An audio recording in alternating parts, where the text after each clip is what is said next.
Друзья, всем привет! Вы находитесь на канале Dandelions.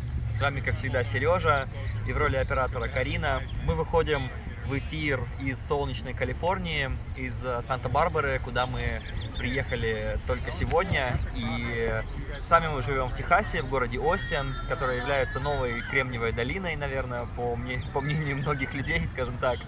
Вот. Я сегодня в этом видео расскажу вам о своем опыте работы в американской компании. Я уже работаю там ровно 3 месяца.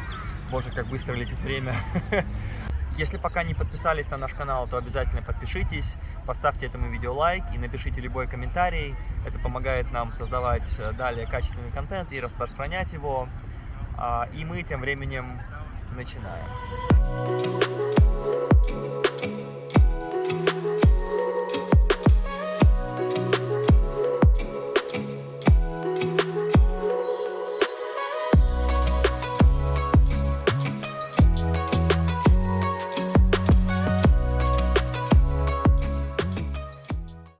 Итак, как вы, может быть, знаете, как смотрели в предыдущем моем видео, я 3 месяца назад устроился на работу в американскую IT-компанию, в ту же самую компанию, в которой я уже работал в Санкт-Петербурге, в России. Мне сильно повезло, потому что меня взяли на другую позицию. В Петербурге я работал в аккаунт-менеджменте, а здесь я работаю в продакт-менеджменте. Если кто не знает, продакт-менеджмент связан с управлением вашим приложением, по-другому мы называем это продуктом. То есть ваша задача в основном сводится к тому, чтобы работать с дизайнерами, с программистами, составлять стратегию продукта, продумывать способы монетизации и всякие такие вещи. То есть это что-то среднее между менеджментом, да, то есть вам нужно знать, как составить стратегию, как правильно коммуницировать своим коллегам, другим командам, и как эту стратегию реализовать с точки зрения кода, с точки зрения тестирования и с точки зрения монетизации в первую очередь. Там есть несколько этапов, но сегодня речь не об этом. Просто кто-то из подписчиков меня спрашивал, что такое product management, и я обязательно запишу об этом подробное видео, потому что мне кажется, что это интересная тема, безусловно, за этим будущее. И если рассказывать про нашу компанию, да, где я конкретно работаю, то я хотел поделиться несколькими вещами. Первое – это то, что в американскую компанию сложно, на мой взгляд, устроиться, но не так сложно работать. Ну, может быть, это не совсем так, но устроиться в американскую компанию гораздо сложнее, чем в ней работать. Потому что, когда вы уже устроились, вы являетесь частью коллектива, часто очень супер важной частью. Могу поделиться секретом про мою компанию. Очень часто компания ищет людей на свои вакансии месяц, 2, 3, а то и полгода. То есть это говорит о том, что если вас взяли, то на вас уже очень сильно надеются, на вас рассчитывают. И здесь надо еще понимать, что если вы устроились в американскую компанию, то кем бы вы ни были, откуда бы вы ни пришли, срок адаптации займет у вас минимум 3-4 месяца. Это самый минимум, потому что если это IT-компания, то, как мы уже тоже рассказывали в других роликах, Карина тоже делилась, у них свои какие-то инструменты, свои процедуры, свои процессы, свое сложно устроенное приложение, которое, ну, не так просто, да, вот вы не сможете за один день понять всю структуру, все подсоединенные, интегрированные туда другие системы. Вот. Поэтому, если вас взяли, то вы точно знаете, что у вас есть 3-4 месяца на раскачку для того, чтобы начать полностью уже во все врубаться, там, понимать все и так далее. Вот. Второй важный момент, который я хотел тоже затронуть, это то, что когда вы начинаете, нужно прям поставить себе цель, построить правильные взаимоотношения с командой и с вашим начальником. Если кто-то из вас уже работал в американских компаниях, то вы знаете, что в принципе они не очень напряжные. Да, это, как правило, люди, которые, я бы не сказал, что на расслабончики, но такие довольно-таки понимающие, да, которые, ну, в принципе, здесь так вот не чувствуется вот эта субординация, которая, может быть, в некоторых компаниях в России есть. Вот. Но все равно обязательно нужно продумать какую-то стратегию для того, чтобы правильные взаимоотношения построить в коллективе, потому что кто-то на вас будет рассчитывать, там, если вы, например, какое-то задание провалили, то это, безусловно, скажется отрицательно на вашей карьере, либо в этой компании, либо вообще. Вот, поэтому нужно, безусловно, соблюдать все дедлайны, нужно, что называется, быть в какой-то степени easygoing, да. Что я имею в виду под easygoing, да, то есть это просто надо быть приветливым, общительным и, то есть, ну, правильно коммуницировать с коллегами, это очень ценится, потому что там, если вы там шутите в тему, если вы что-то рассказываете по делу, решаете какие-то сложные проблемы, конечно, это очень ценится, и люди видят, что они могут вам доверять, они могут на вас положиться, они могут там еще что-то, да, то есть это, ну, это супер важно, вот именно построить правильные взаимоотношения с вашим начальником, с вашей командой и с другими командами. Вот, продумайте для себя этот момент тоже отдельно. Третий важный момент, который я хотел сегодня осветить, это то, что в Америке гораздо меньше праздников и выходных дней, чем в России. В Америке в общей сложности 10 праздников в год, 15 оплачиваемых дней отпуска в году. Да, в России мы знаем, что это около 30. Но если говорить про нашу компанию, то нам повезло. Мне, как и всем сотрудникам, кто работает у нас, да, нам дали по 2 дополнительных дня еще в июне. И каждую среду через 2 недели сделали днем без встреч. Поскольку сейчас существует такая проблема, что мы очень много проводим митингов, да, встреч в день. Как правило, это может быть там 3, 4, 5, а то и 7 встреч. И, конечно же, это достаточно сложно, и очень здорово, что руководство пошло навстречу, и все эти митинги хотя бы раз в 2 недели мы можем спокойно пропускать. Следующий момент связан с работой на английском языке. Я понимаю, что для многих зрителей это не является проблемой, кто живет уже в США давно, но для многих, кто только недавно приехал, это большая проблема, потому что, безусловно, вы не работали на английском раньше. И когда у вас вся документация, все общение на английском, то приготовьтесь к тому, что первые несколько недель у вас будет просто взрываться голова, и вы будете в конце рабочего дня чувствовать себя как выжатый лимон. Да, единственное, что вам будет хотеться, это просто лечь, полежать, поспать, поговорить по-русски и просто отдохнуть. Вот, я могу вам здесь такую рекомендацию дать, поскольку понятно, что английский для вас не родной. Как я для себя эту проблему решил, да, есть сейчас очень многие встречи, понятно, что они проходят по Zoom, я их просто записываю, дальше Zoom выкладывает это все на облако, и через какое-то время эти встречи будут доступны не для скачивания, для просмотра непосредственно в интернете, да, и там будет прям транскрипция, то есть все, что люди там говорили, допустим, если вы в какой-то момент это не уловили, то потом вы сможете снова это все пересмотреть и просто перейти как бы на другой уровень понимания уже, да. Мне это очень сильно помогало, вот эти прошедшие 3 месяца, я не сразу понял, что можно так делать, вот, но те встречи, которые, допустим, я организовываю, я, безусловно, их записываю, чтобы потом пересмотреть, сделать там meeting notes, отправить всем вот эти вот ссылки, да, для просмотра еще раз. Ну и я сам, как правило, пересматриваю какие-то важные встречи для того, чтобы понять, ну вот прям там текст написан, да, Zoom это все расшифровывает, и это очень, конечно, здорово. Следующий пункт связан со спецификой работы именно в IT-компании.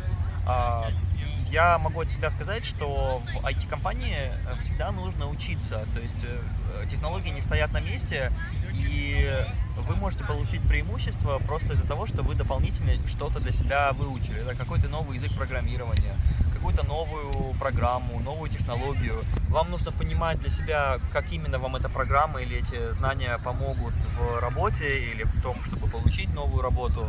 То есть тоже нужно для себя построить эту стратегию. Может быть, если не хватает пока что знаний, обратиться к кому-то. Кстати, здесь это очень приветствуется. Есть такие даже специальные вещи, как коучинг, то есть вы можете совершенно безболезненно для себя запросить коучинг у кого-то из своих более опытных коллег, и это не то, что не возбраняется, это даже приветствуется, потому что вы продемонстрируете тем самым, что вы готовы к новым шагам, новым действиям для улучшения вашей карьеры, и это очень круто.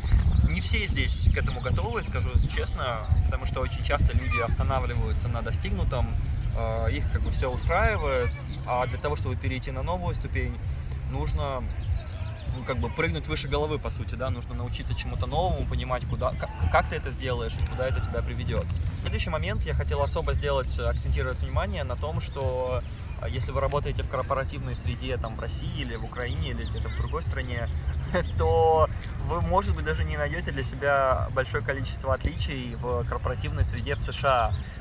Все абсолютно люди здесь, кто работает в корпоративной сфере, они работают за деньги, так же, как и мы в России, да, то есть это просто наемные сотрудники, которые, может быть, получают больше, получают меньше, но по большому счету, вот я работаю в корпоративной среде уже там больше 10 лет, я для себя сделал вывод, да, что все люди работают за деньги, и даже если это человек какой-то там директор, там, старший директор, вице-президент, там, и неважно, какой у него абсолютно ранг или чин, вы всегда понимаете, что он в любой момент может уйти. И вот я, например, пришел в нашу компанию, вот буквально за эти 3 месяца, которые я работаю, у нас ушло из компании, там, даже вот из моего отдела, из соседних отделов, ну, порядка где-то 5 человек. Это программисты, это там менеджеры программистов, это люди, которых, повторюсь, некоторые IT-компании ищут несколько месяцев. То есть надо всегда понимать, что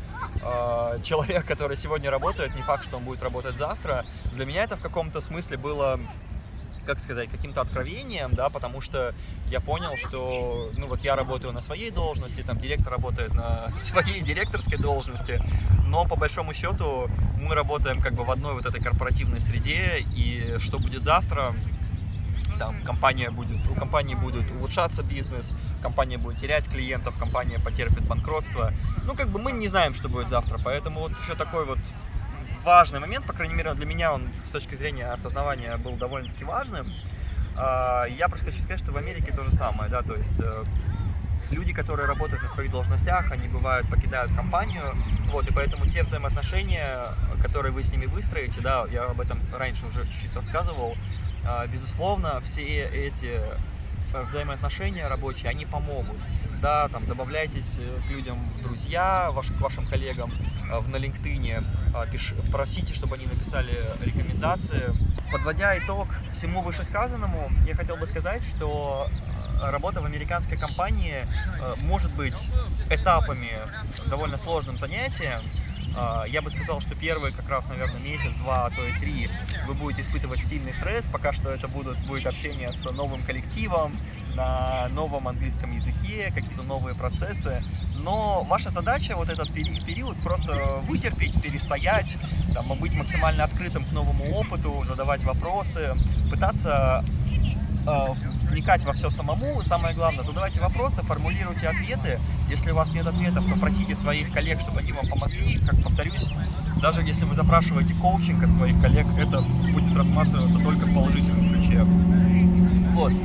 И в целом ваша задача, то есть вот эти несколько месяцев перетерпеть, а дальше уже все пойдет своим чередом, уже будет не так сложно, как первое время, а впоследствии, там, через год, 2, 3, можно уже посмотреть шире на рынок труда, если вы, допустим, не очень пока что довольны своим работодателем в силу тех или иных причин, или проект не очень интересный у вас на данный момент, то год, 1-2, и вы спокойно сможете поменять своего работодателя на кого-то другого. В Америке действует такое правило, как work at will. Это значит, что вы по любым абсолютно причинам можете прекратить рабочие взаимоотношения. Кстати говоря, с вами также может поступить ваш работодатель. Он тоже может в любой момент попросить вас освободить помещение, и вы там через неделю, через другую останетесь без работы.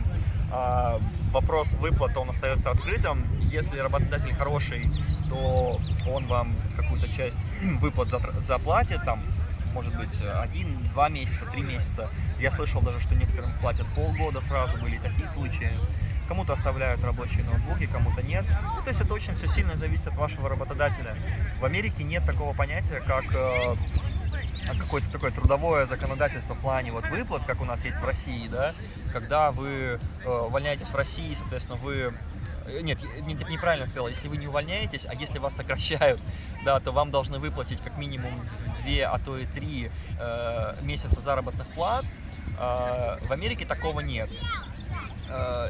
и вы должны в России отработать какое-то время. В Америке тоже такого нет, то есть если стороны согласились, что вы должны покинуть рабочее место завтра, то, ну, так оно и будет, да, вы покинете рабочее место завтра, и, может быть, вам даже не будут предусмотрены никакие выплаты. Вот, обратите на это тоже внимание, это тоже, когда вы начинаете работать, на это нужно обращать, ну, как бы продумывать этот момент, потому что, хотя в Америке есть такое понятие, как пособие по безработице, но оно тоже не вечно. Вот про Техас могу сказать, что оно длится, по-моему, 6 месяцев, то есть за эти 6 месяцев нужно понимать для себя, как ты будешь жить, на какие средства, ну, понимать, сколько ты тратишь, хватает ли тебе этого для жизни и так далее. На этом все. Большое спасибо, что досмотрели этот ролик до конца. Если пока не подписались, обязательно подпишитесь на наш канал. Мы тут рассказываем очень много про Америку, и я думаю, что у нас очень много полезного здесь. Поставьте палец вверх и увидимся уже в следующем видео. Пока-пока.